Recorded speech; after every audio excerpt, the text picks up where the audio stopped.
Okay, guys, we're here at Cabinets Quick doing a new material that came in. This company is Dosooz. They're sold by West Coast Laminates and probably some other vendors, but our boys at West Coast Laminates, CB Bradley, came in and left us this really nice box. So generally speaking, when vendors leave us a nice display box, I kind of feel like I should at least show and demo their material. This is a very, very nice and elaborate box.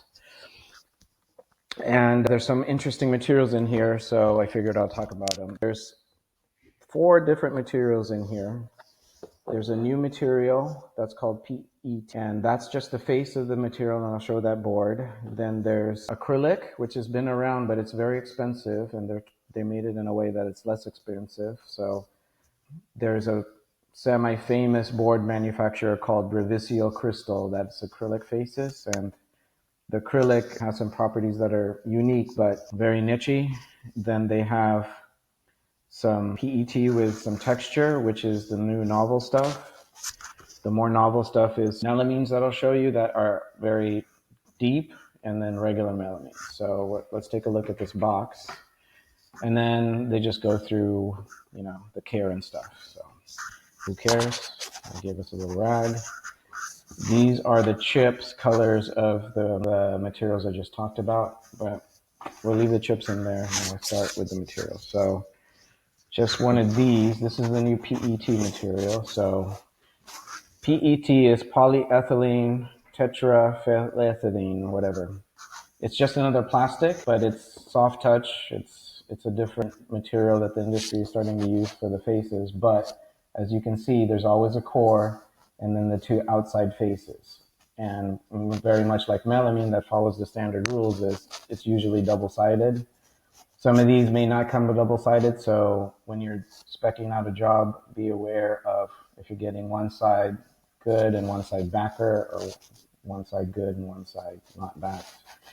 That is an important consideration, particularly for doors. So they have a bunch of materials like this. It's just flat, has a nice texture. It feels soft, velvety almost. So that's that one. Now the acrylic is interesting because this is actually acrylic, and they do a thin layer of acrylic on the backer. So there's plastic here, but just imagine MDF or some board. And the acrylic has interesting properties where it's tougher than stylite, and you can write on this and do all kinds of like marker boards and stuff, and it wipes off. So if you wanted to do like a panel in your house and write notes for the family time or whatever, that's a thing. Or it's a slightly more robust gloss finish. It never really did well. It was kind of pricey, but it has its place. So here's the acrylic stuff. And I'll put that guy away. Then here's some melamines, and this is the more interesting stuff where the melamine is really super deep, and this is like a linen. So this would be cool for doors or some kind of linen environment. Not necessarily. The office generally said we wouldn't want to use this for drawer box bottoms because it's so deep that dirt would get trapped in here. But for a vertical surface, it's pretty cool. But I think their coolest stuff is this, where it's super deep melamine and it has a pattern. Not exactly sure how it will edge, because as the edge binder rides along, but you can see that it's thicker material and there's a core.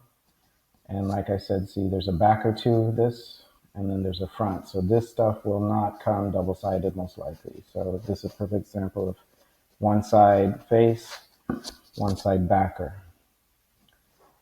And then they have their typical melamine, with a texture. So the newest thing in the industry is that's happening is you're going to start seeing a lot more melamines with some kind of texture to it. So this is pretty cool texture. And again, you can see how thick the material is on the core. And this is called EBPET, electron beam polyethylene tetrafluoroethylene. So they've came out with a new polymer, and they're calling it PET. and they're using a lot more for the board faces versus just straight up melamine or some other material. So that's what's happening out in the world. And there's TFL as well in it, which is same thing as melamine.